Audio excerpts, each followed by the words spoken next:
कोई पूछे तो कहना ईरान आया था। नजीर, ईरान ने जो बयान जारी किए थे कि हमारी ये ताकत है, हमारी वो ताकत है, अगर हम देखें तो 80%, कम से कम 80% तो वो तमाम बातें जब वो सच साबित हुई हैं। ईरान ने जिस कैपेबिलिटीज का, जिस ताकत का मुजाहरा किया है वो अनप्रेसिडेंटेड है। हर्फ ब हर्फ ईरान की तमाम जो बातें हैं वो दुरुस्त साबित हो रही हैं। और अब आप जरा ये अंदाजा लगा लीजिए कि इजराइल और ईरान की ताकत का कंपैरिजन करिए।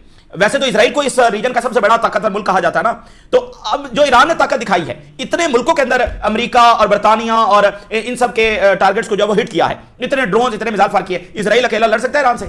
वो इतना बड़ा बदमाश बना फिरता था, अब वो लेकर अमेरिका को इसलिए आए हैं, पूरे वेस्ट को वो इसलिए लेकर आए हैं। और अब ये साजिश भी है कि गल्फ और ईरान को आपस में लड़वा दो, क्योंकि वो अकेले ईरान से नहीं लड़ सकते, और अगर ईरान मौजूद रहा तो फिर इनकी बदमाशी नहीं चल सकती है। तो हर्फ बहर्फ बात सच साबित हुई है। अगली बात नाज़रीन यह है कि वी डू नॉट नो कि ईरान का फ्यूचर क्या है, ईरान कितनी देर जब वो सर्वाइव और सस्टेन कर पाएगा। लेकिन एक बात है, ईरान जिस तरह से इस जंग को लड़ रहा है ये याद रखी जाएगी, और इस जंग से वो इतना डैमेज इनको करने जा रहा है कि इसके असरात पूरी सेंचुरी के ऊपर होंगे। जो ग्लोबल एरोगेंट पावर्स हैं वो इतनी डैमेज होने जा रही हैं कि फिर आप देखेंगे कि पूरा ग्लोबल ऑर्डर रीशेप जब वो हो सकता है, ठीक है ना, और जो सारा ताकत का तवाजुन है वो ईरान बदल कर रख देगा। और इसके साथ जो है वो मॉडर्न वॉरफेयर टेक्निक्स भी दुनिया में सामने आएंगी। यानी जो जंग के तरीके हैं, यानी तलवारों से शुरू हुए, फिर बंदूकें, फिर मशीन गन्स, करते करते करते ये जो जंग होने जा रही है ये मॉडर्न वॉरफेयर को भी मुकम्मल तौर पर बदल कर रख देगी। ईरान ने नेतन्याहू के घर के ऊपर अटैक कर दिया। अब तक की जो सबसे बड़ी खबर आ रही है, ईरान की जानिब से नेतन्याहू के घर के ऊपर अटैक किया गया, और इसके साथ जो इजरायली एयरफोर्स का चीफ है उसको भी निशाना बनाया गया। और इसमें बड़े ताकतवर मिसाइल जब ईरान ने इस्तेमाल किए हैं। देखिए बात यह है कि अगर नेतन्याहू हिट हो जाता है तो फिर ये भी आप तवक्को रखें कि ये जंग भी रुक सकती है, क्योंकि अगर नेतन्याहू हिट हो गया तो फिर इसके आप असरात देखेंगे। देखें पूरी जो वेस्टर्न वर्ल्ड है, वर्ल्ड वॉर 2 के अंदर सारे मिलकर हिटलर को निशाना बना रहे हैं, और आज भी वो हिस्ट्री को इसी तरह से बयान करते हैं कि भाई अगर हिटलर और उसको हिट कर दिया जाता तो जंग उस वक्त रुक सकती थी, आलमी जंग दरमियान में जब रुक सकती थी। और वो कहते थे ये फॉर ह्यूमैनिटी ये सारा कुछ कर रहे हैं, ठीक है ना, ये उनकी अपनी बयान करता तारीख है। तो इस वक्त ग्लोबल सिक्योरिटी के लिए सबसे बड़ा खतरा कौन है?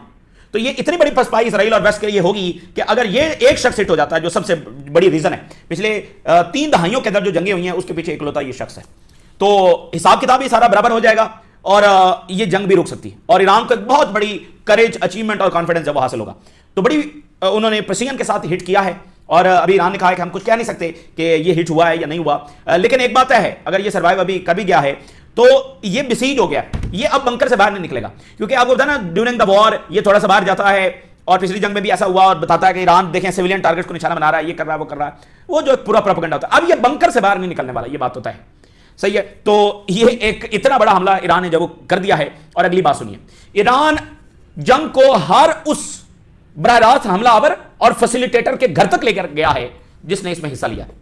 वो ईरान के घर में घुसकर उन्होंने ईरान के अंदर इतना जुल्म ज्यादती ढाई है। तो अब ईरान इस जंग को हर उस फैसिलिटेटर और डायरेक्ट हमलावर के घर तक ले गया। ये सबसे बड़ी, आप अंदाजा नहीं कर सकते कि आप इस वक्त क्या विटनेस कर रहे हैं। किसी ओआईसी वर्ल्ड में ना ये कैपेबिलिटी थी, ना ये विल थी, और ना किसी के पास ये सलाहियत और ताकत थी कि वो इन ग्लोबल एरोगेंट पावर्स को यूं जवाब दे सके। ये तो आते थे, बमबारी की, उसको तहस नहस और तबाह बर्बाद कर दिया, फिर उसके हुक्मरान को हजीमत की, उसको ह्यूमिलिएट किया, उसको जलील किया, निशाने बरत बनाया और कहा कि देखो हमने दुनिया से बुराई का खात्मा कर दिया। मुअम्मर कज़ाफी को सड़कों पर घसीटा और कहा देखो दुनिया के बहुत बुरे शख्स को जब हमने दुनिया से आज साफ कर दिया, दुनिया के लिए आज कितनी अच्छी खबर है। ये तो किया इन्होंने। ईरान ने साइप्रस के ऊपर भी अटैक कर दिया है और साइप्रस को मैदान जंग बना दिया। दूसरा हमला ईरान ने साइप्रस पर अभी किया और उसका इंपैक्ट देखिए, बरतानवी फौज वहां से निकलना शुरू हो गई। बरतानिया ने फौरी तौर पर अपना बोरिया बिस्तरा वहां से गोल करना शुरू कर दिया है। 5000 उनके फौजी वहां पर मौजूद, उन्होंने फौरी वहां से निकालना शुरू कर दिया। ये अभी दूसरा हमला है और इसमें 10 ड्रोन उन्होंने मारे होंगे, 2-4 मिसाइल मारे होंगे। साइप्रस इस वक्त मैदान जंग बन चुका। कहां साइप्रस है? बहरा रूम के अंदर, यानी इजराइल से आगे और यूरोप के दरमियान साइप्रस है। तो पूरा मिडिल ईस्ट क्रॉस करके साइप्रस को जब वो ईरान हिट कर रहा है और वहां पर एम्बेसी, वहां पर सायरन्स बजे, उधर जो है वो ड्रोन्स गए। तो साइप्रस इस वक्त मैदान जंग बन चुका है। साइप्रस जो है एक आइलैंड है और इसके 2 हिस्से हैं। एक जो हिस्सा है वो टर्की के कंट्रोल में है, एक हिस्सा जो है वो यूनान के कंट्रोल में है। तो यूनान, साइप्रस और इजराइल, आपको पता है इनका ये ताजा तरीन एक अलायंस बना था और ये जो हेक्सागोन बन रहा है उसमें भी ये शामिल है, ग्रीस, साइप्रस और इजराइल। तो ये अलायंस टर्की के खिलाफ भी था। तो साइप्रस का एक हिस्सा टर्की के पास है। तो ये जितना यूनान और साइप्रस कमजोर होंगे तो समझ लें उसमें टर्की अपना बेनिफिट देखता है, उसको स्ट्रेटेजिक एडवांटेज होगा। यूनान ने कहा जी हम साइप्रस की हिफाजत के लिए आ रहे हैं। अच्छा जी, तो कैसे आ रहे हैं? मतलब क्या लेकर आ रहे हैं हिफाजत करने के लिए? 2 F-16 लेकर आ रहे हैं और 2 जंगी बेड़े लेकर आ रहे हैं साइप्रस की हिफाजत के लिए। 2 F-16 और 2 जंगी बेड़े जब वहां से यूनान भेज रहा है। देखिए इस जंग की सबसे मुख्तलिफ बात क्या है? सबसे मुख्तलिफ बात यह है कि जो उनका सबसे बड़ा पहलवान है वो तो आ चुका है। भाई गल्फ कहता है हम आ रहे हैं, यूनान कहता है हम आ रहे हैं, दूसरा कहता है हम आ रहे हैं, और जो सबसे बड़ा है जिन्होंने सबको तैयारी दिए हुए हैं, जिसने सबको टेक्नोलॉजी दी हुई है, वो तो आ चुका है ना, पहले ही वो आया हुआ है। तो बाकियों के उससे कम ही टेक्नोलॉजी होगी, उससे कम ही ताकत होगी। अब यूनान जब F-16 लेकर आ रहा है, वो F-35 F-15 वो तो सारे के सारे पहले ईरान पर हमला कर रहे हैं, B-2 बॉम्बर्स। ये होता ये था ना कि पहले छोटा पहलवान आया है, फिर पीछे से होता था कि अमेरिका आ जाएगा। अमेरिका तो सबसे पहले आ गया, और आज तीसरा दिन है और ईरान के ऊपर इतनी बमबारी की गई है, इतनी बमबारी की गई है कि आप समझ लें कि सब तहस नहस करके रख दिया है। इतनी तबाही इन्होंने वहां पर बचाई, इतने बम गिर रहे हैं ईरान के ऊपर। 50 लीडर उनके अपनी जानों से जा चुके हैं। क्या जंगी उस डायरेक्शन में कोई फर्क आया है? क्या ईरान के हमलों में कोई फर्क आया है? तो आप एक नई दुनिया देख रहे हैं, यानी कि अमेरिका ने इस चीज को विटनेस नहीं किया, इसलिए अभी वहां से स्टेटमेंट आ रही है, हमने मुज़ाकरात की ऑफर भेज दी है, हमने ये कर दिया है। फिर ट्रंप कह रहा है 4 हफ्ते ये जंग चलेगी। इस वक्त सबसे बड़ा दबाव ट्रंप इंतजामिया पर यह है कि ये फॉरएवर वॉर ना बन जाए। सही है, तो उनकी कैलकुलेशन देखें, ये बात ठीक है कि वो कई हफ्तों की तैयारी करके आए होंगे, लेकिन वो कई हफ्तों की तैयारी किस अंदाज में थी कि 4, 5, 7 दिन में हम इसको खत्म करेंगे। लेकिन एज अ रिजर्व भी जंग में जा रहे हैं ना, तो एज अ रिजर्व ठीक है कि हम पीछे एक फौज रखें ताकि कई हफ्ते भी अगर जंग हो जाए एस्केलेट, आउट ऑफ कंट्रोल हो जाए, तो फिर कई हफ्ते भी इसको चला सके। लेकिन 3-4 हफ्ते से ज्यादा उनका एहतमाम ही नहीं है। और बुनियादी तौर पर उनका यह था कि ये 2-4 दिनों में, मैक्सिमम 3 से 5 दिन में, हफ्ते में इसको खत्म कर देंगे। और इतनी जब लीडरशिप मारी गई, इतनी बमबारी हो गई, तो क्या बचना ईरान का? लेकिन आप देखें, हमले शुरू हुए 70 मिनट से हमले शुरू हो गए थे, और इस वक्त वो 10वीं वेव से भी ज्यादा अब फायर कर चुके हैं। तो आपको एक सोफिस्टिकेशन नजर आती है, फ्रस्ट्रेशन नजर नहीं आती, सोफिस्टिकेशन नजर आ रही। हमले तरीके से एस्केलेट कर रहे हैं, कहां पर ड्रोन भेजना है, कहां पर मिसाइल भेजना है, क्या टैक्टिक्स इस्तेमाल करनी है, वो सारी एक तरीके से कोऑर्डिनेटेड और सोफिस्टिकेटेड तरीके से जब वो हो रहा है। अच्छा, अब अगली बात यह है कि सेंटकॉम ये कह रहा है कि 3 हमारे F-15 गिरे। F-15 ये यानी कि बहुत एडवांस तैयार है F-15, इसके बारे में हम बता रहे थे कि ये जॉर्डन में उतर रहा है, ये सारा हम बता रहे थे। तो F-15 जो है वो 3 गिरे हैं, और सेंटकॉम ये कह रहा है जी ये गलती से गिर गए, फ्रेंडली फायर में गिरे हैं। जो कुवैत का एयर डिफेंस है हमारा, वो इसके साथ इंगेज हुआ और गलती से गिर गए। अब इसमें 2 बातें बड़ी इंपॉर्टेंट है। पहली बात, 3 जहाज गलती से कैसे गिर गए? ठीक है, 3 F-15 और दुनिया के ये जदीद तरीन त्यारे हैं। इसको ये ना समझिए कि वो F-16 से एडवांस है, नहीं, ये अलग नौयत का त्यार है, तो ये बहुत एडवांस त्यार है। तो 3 त्यारे, और वो भी इतने एडवांस, और वो फ्रेंडली फायर से गिर गए। ईरान ये कह रहा है कि ये ईरान में दाखिल हो रहे थे और हमने गिराए।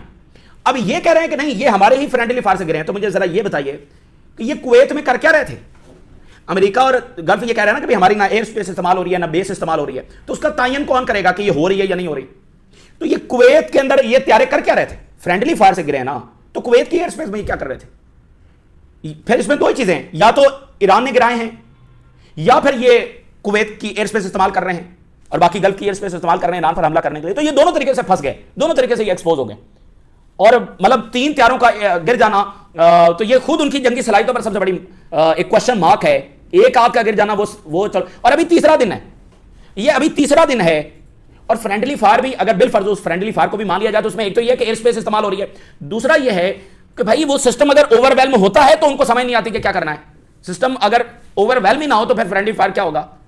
तो इट्स मीन कि वो इतने मिसाइल, इतने ड्रोन्स आ रहे हैं कि उनको समझ नहीं लगता। ये हर लिहाज से एक बहुत बड़ा डिजास्टर है, और ऐसे डिजास्टर मजीद आने वाले हैं। ये तो अभी आगाज है, F-15 का गिरना ये इतना बड़ा इनका डिजास्टर हुआ है, और देयर इज वेरी पॉसिबिलिटी कि ये ईरान ने गिराए, क्योंकि ईरान तो दावा कर रहा है कि हमने गिराए। तो ये सारे अपनी इज्जत बचाने के लिए कहेंगे कि नहीं जी वो हमसे खुद ही गिर गए, खुद ही गिर गए। बहरहाल इस पर भी हमें चीजें जब वाजे हो जाएंगी। अच्छा, इसी दरमियान जब वो यूएई के सदर की रूस के सदर प्यूटन के साथ कॉल पर बात हुई। ये बड़ी बड़ी इंपॉर्टेंट बात है, क्योंकि इस वक्त जो गल्फ ज़ाहिर है वो इससे लेसन भी सीख रहे होंगे, और दुनिया को भी लेसन सीखने चाहिए 2 चीज़ों से। जो अमेरिका ने यूरोप के साथ किया है और जो अमेरिका गल्फ के साथ कर रहा है, इससे दुनिया नए सबक ज़ाहिर सीखेगी कि अपनी सिक्योरिटी को कभी आउटसोर्स मत करो। गल्फ ने ट्रिलियंस ऑफ डॉलर्स के वेपन अमेरिका से खरीदे, hundreds of billions of dollars की इन्वेस्टमेंट की, रिसेंटली ट्रिलियंस ऑफ डॉलर्स की इन्वेस्टमेंट की कमिटमेंट की, और अमेरिका को सिक्योरिटी के नाम के ऊपर hundreds of billions of dollars दिए। उस सब के बावजूद आज हालत यह है कि गल्फ में जंग फैल चुकी है, और अमेरिका कहता है मुझे क्या फर्क पड़ता है कि स्ट्रेट ऑफ हॉर्मुज़ बंद हो गया। तो ये बहुत एक वहां पर एक बेबसी भी अब उनको लग रही है कि भाई हमारे पास इतना पैसा, इतना हमने इंतजाम किया हुआ था सिक्योरिटी का, 5 स्टार एयरफोर्स हमने खड़ी की हुई है, ट्रिलियंस ऑफ डॉलर्स का असले हमने अमेरिका से खरीदा, अमेरिका के ऊपर हमने इंसार किया, और आज हालत यह है कि कोई भी नहीं है। मतलब गल्फ अपना दिफा खुद कर नहीं सकता, और अमेरिका तो फिर अमेरिका तो करी उसके साथ साजिश रहा ना, अमेरिका तो उसको जंग में ड्रैग करके ले आया।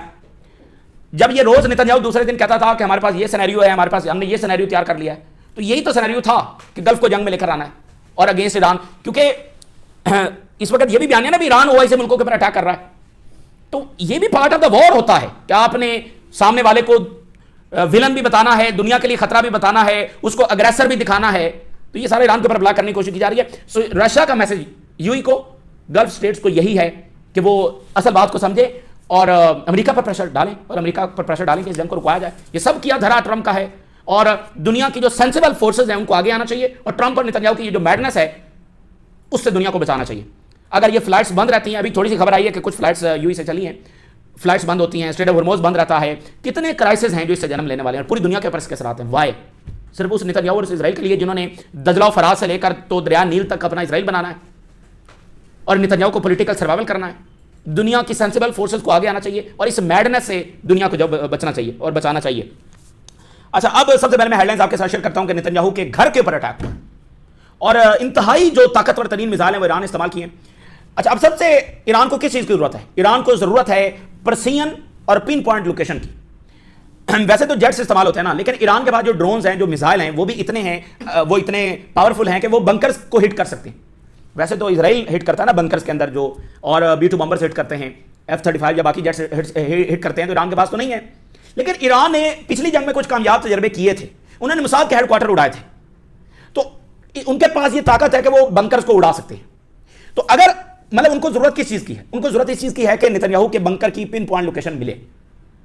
तो ईरान ने अपना एक इंटेलिजेंस बनाने की कोशिश की थी इजराइल में, वो कितना कामयाब हुआ है पता नहीं, इस हमले में नेतन्याहू बचा है नहीं बचा अभी तक पता नहीं, और आगे क्या अगर वो सर्वाइव कर गया है तो क्या ईरान पिन पॉइंट लोकेशन हासिल कर पाएगा? क्योंकि सुप्रीम लीडर अपने ऑफिस में बैठे हुए थे, ठीक है ना, और यहां पर ईरान ने घर पर भी अटैक किया, ऑफिस पर भी किया। तो रशिया और चाइना क्या ईरान को पिन पॉइंट लोकेशन दे सकते हैं नेतन्याहू की? यह सबसे बड़ा सवाल है। देखिए, ईरान की तो अपनी एक लिमिटेड कैपेबिलिटीज हैं इंटेलिजेंस के हवाले से, उनकी ज्यादा कैपेबिलिटीज इंटेलिजेंस के हवाले से तो नहीं ना है, लेकिन चाइनीज रडार तो हर टाइम देख रहे हैं नेतन्याहू कहां से निकला, किधर गया, और यह पक्की बात है रशिया और चाइना के ऑन ग्राउंड जो एजेंट्स हैं वो भी होंगे। ये तो आप छोड़ देना, रशिया और चाइना के एजेंट्स ऑन ग्राउंड इजराइल में मौजूद हैं, और रशियन चाइनीज रडार्स देख रहे हैं इजराइल को इस वक्त क्या हो रहा है क्या नहीं हो रहा, तो उनके पास तो लोकेशन है या हो सकती है, या वो कोशिश करें तो हासिल कर सकते हैं। क्या वो देंगे ईरान को? यह सबसे बड़ा सवाल है। अच्छा जनाब अली, IRG सेज के Netanyahu's fate unknown after striking his office, उसके घर और ऑफिस पर अटैक किया है, और अब उसकी क्या कंडीशन है कुछ कहा नहीं जा सकता। और अच्छा, ईरान ने नया फेज शुरू कर दिया, उस फेज के अंदर इजरायली लीडरशिप को निशाना बनाया जा रहा है, जिसके तहत सबसे पहले नेतन्याहू और इजरायली एयरफोर्स कमांडर को निशाना बनाया गया। तो आई फॉर आई, आंख के बदले आंख, ये कानून लागू कर दिया ईरान ने। ईरान की लीडरशिप निशाना बनी है तो उधर भी बनेगी, ईरान की गवर्नमेंट बिल्डिंग हिट हुई हैं तो इजराइल में भी होंगी, ईरान के सफारत खाने हिट हो रहे हैं तो उधर भी होंगे, ठीक है ना, कोई लिमिट्स नहीं है। ईरान ने पिछली जंग जब रिस्ट्रेंट लड़ी थी, तो जनाब अली नया फेज शुरू हो गया, इजरायली लीडरशिप अब निशाना बनेगी। और मैं आपको बता रहा हूं, अगर इनका एक भी टॉप लीडर निशाना बन गया तो फिर क्या होगा, और अगर नेतन्याहू बन गया तो फिर क्या होगा। इतनी बड़ी पसपाई वेस्ट को होने वाली है कि आप अंदाजा भी नहीं कर सकते। सो क्वेश्चन है कि रशिया और चाइना किस हद तक जाएंगे और सपोर्ट करेंगे या नहीं करेंगे। खैबर बैलिस्टिक मिसाइल जब इसके लिए इस्तेमाल किए गए हैं, और ईरान ये कह रहा है कि खैबर बैलिस्टिक मिसाइल के साथ हमारे लिए जो ताकत है हमारी बहुत बढ़ गई, और इससे जो तबाही है हमने बहुत ज्यादा मचाई है अक्रॉस द इजराइल, वो कह रहे हैं कि हम हमले कर रहे हैं। और इसी दरमियान जो है वो बियर अल शिबा, ये बड़ा उनका स्ट्रेटेजिक एरिया है, यहां पर एक ईरानी रॉकेट गिरा है, 10 कैजुअलिटीज यहां पर हुई हैं। यरूशलेम में कहीं गिरा 57 हो गई, कहीं तल अवीव में गिरा 12 हो गई, कहीं उधर गिरा 8 हो गई, यहां पर गिरा 10 हो गई। तो ये तीसरा दिन है मुसलसल कैजुअलिटीज इसराइल में हो रही, और कितने दिन इसराइल ये कैजुअलिटीज अफोर्ड कर सकता है, let's see. Oil gas market search, Arab media बता रहा है ऑयल और गैस प्राइसेस बहुत ऊपर जा रही हैं, स्टॉक मार्केट से हिल चुकी हैं। यूरोपियन मीडिया बता रहा है कि मिडिल ईस्ट की जो एविएशंस हैं वो ऑन ग्राउंड खड़ी हैं, मतलब वो ऑन ग्राउंड हो चुकी हैं, ग्राउंडेड हो चुकी हैं, चूंकि सारी एयर स्पेस बंद है, सारा कुछ, यानी इतना बड़ा फ्लाइट ऑपरेशन, इतने जहाज हैं वो सारे खड़े हैं। अभी थोड़ी सी फ्लाइट्स यहां पर ओपन हुई हैं।